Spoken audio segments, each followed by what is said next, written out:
Hi, my name is Ernest Hutta. I'm the director and owner of Natural Alternatives in Monaga, Minnesota. I'd like to welcome you today to a very brief overview and lesson on a common struggle that we see in our clinic and a lot of people battle with. Some people call it tinnitus, some say tinnitus. And what we're going to look at today is a form of addressing this dysfunction in a way that is not commonly used in a traditional medical practice. And there could be all kinds of reasons for why people suffer with it. I took a really interesting piece of information off of drugs.com that talks about earwax buildup and age-related hearing loss and Meniere's disease, inner ear damage from loud noise, middle ear damage caused by sudden pressure changes. I've seen it associated with infections, all kinds of things. But the one that we're going to focus on today, or the variation of this whole issue that we see in our clinic all the time, is called pulsatile tinnitus.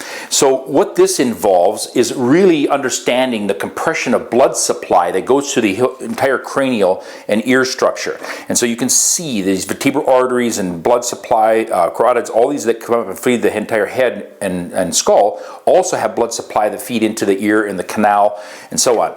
And so today I'm going to show you how in our clinic we address this issue, because I'm going to approach it from the standpoint that the tinnitus, which can involve ringing and popping and very loud noises, sometimes on the low end of the spectrum, low frequency sounds, sometimes high frequency sounds, and it can literally drive people nuts. I mean, it can affect their life, create depression, sleep deprivation, agitation. It's really, really difficult when all you can hear, even though you might hear sounds and noises from other sources, what you can hear is this internalized sense of pressure and discomfort and pitches and sound changes that are going on internally. And then in this case, we're going to cover it from the standpoint that it's actually compressed blood supply.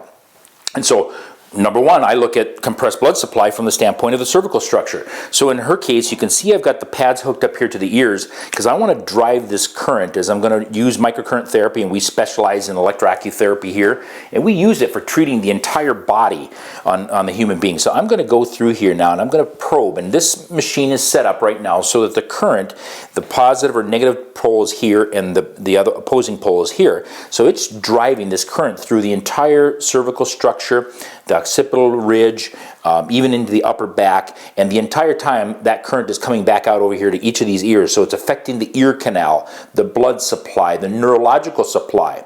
Everything that involves the ear structure is being treated by addressing this, again, knowing and understanding that sometimes tinnitus or tinnitus is actually in fact coming from compression of blood supply.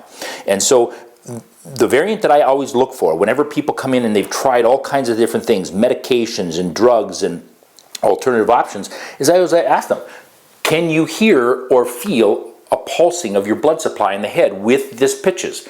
Invariably, yes. Not all the time, but a big part of the time people will say that I can feel a sensation of a change in pitch or squealing or low droning noises, so on, that's associated with blood supply. And so again, as you saw from the chart, this entire blood structure coming in and supplying your entire skull, but ultimately feeding in around the entire auricular structure can be compressed. And people through really tight muscles, neck injuries, cervical whiplashes, traumas to the head, all kinds of different ways can all of a sudden develop tinnitus or tinnitus that they've never suffered with in their entire life before.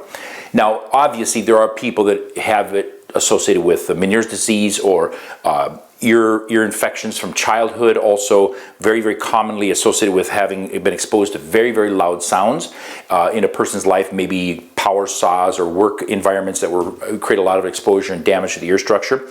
But even there, this same therapy in which I'm right now driving the current through the ear canal is also impacting that structure in a positive way. So we can affect, in our clinic, treating tinnitus or tinnitus in a way that is just very unique, and we do incorporate also chiropractic if need be, because sometimes a cervical fixation will cause it.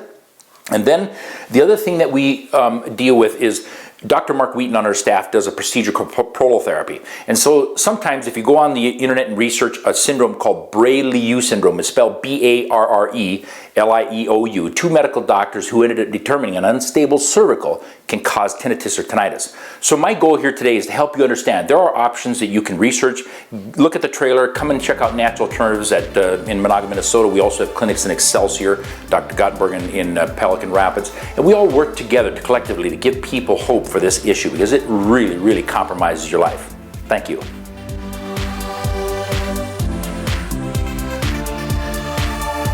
Thank you for watching Wellness for Life.